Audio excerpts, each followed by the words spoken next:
अब हम बात करते हैं कि इनडिसेंट रिप्रेजेंटेशन ऑफ वुमेन की हम बात कर रहे थे, प्रोहिबिशन एक्ट 1986। इसका जो एनेक्टमेंट है, एनेक्टमेंट डेट जो है इसकी 23 दिसंबर 1986 है और इसकी एनफोर्समेंट डेट जो है वो 2 अक्टूबर 1987 है, विच इज़ गांधी जयंती।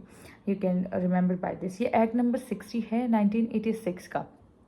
इसके साथ साथ ये क्यों बनाया गया, इस एक्ट को इसलिए बनाया गया ताकि वुमेन का किसी भी तरीके से एक्सप्लॉइटिव वे में जो है रिप्रेजेंटेशन नहीं किया जाए। और जब हम इस एक्ट की बात करते हैं, ये इन जनरल बात करता है उसकी बॉडी को इनडिसेंट वे में रिप्रेजेंट नहीं करने की बात करता है, फिर चाहे वो किसी भी तरीके से एडवर्टाइजमेंट में, पब्लिकेशन में, राइटिंग्स में, किसी भी तरीके से हो। और इसका एक फेमस केस लॉ है, वो है Ajay Goswami versus union of India. 2007 का ये केस है वैसे। ठीक है, अब हम आते हैं सेक्शंस के अंदर। इसके अंदर टोटल नंबर ऑफ 10 सेक्शंस ही है। Section number 1, short title, extent and commencement. This act may be called the indecent representation of women. Sub section 1, prohibition act 1986। Sub section 1 का सब सेक्शन ये कहता है कि इसको indecent representation of women prohibition act 1986 कहा जाएगा। Sub section 2, it extends to the whole of India. पूरे भारतवर्ष पे लागू होता है। तो जम्मू एंड कश्मीर हो गया या कोई भी, मेघालय, त्रिपुरा, कोई भी चीज़ जो है इससे छूटी नहीं है, ये सबके ऊपर लागू होता है।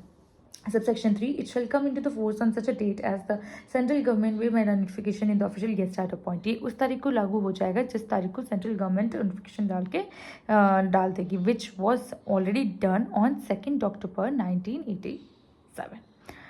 ठीक है। Now section number 2, definitions. ये इसके अंदर सेक्शन नंबर 2 जो है वो सारे डेफिनेशन का है, जबकि हमने जब राजस्थान एक्साइज एक्ट पढ़ा था तो उसके अंदर जो डेफिनेशन का जो सेक्शन है वो सेक्शन नंबर 3 है, क्योंकि सेक्शन नंबर 2 जो है वो ओमिटेड है उसमें। Now section number 2, in this act unless the context other definitions, in this act unless the context otherwise requires। इस एक्ट के तहत जो भी वर्ड्स आएंगे उनके मतलब यही होंगे until unless कॉन्ट्राडिक्ट करे इस एक्ट के प्रोविजंस को लेके। ठीक है, और अगर कॉन्ट्राडिक्ट करेंगे तो हम आईपीसी, सीआरपीसी, दूसरे कोड्स के हिसाब से उसका मीनिंग निकालेंगे। इन जनरल कॉन्ट्राडिक्ट नहीं करता है, क्योंकि जब भी अमेंडमेंट्स भी होते हैं तो ये जो ऑलरेडी प्रायर प्रोविजंस है उनको ध्यान में रखते हुए ही बनाए जाते हैं। Now clause A, advertisement includes any notice, circular, label, wrapper और other document also includes any visual representations made by means of any light, sound, smoke or gas।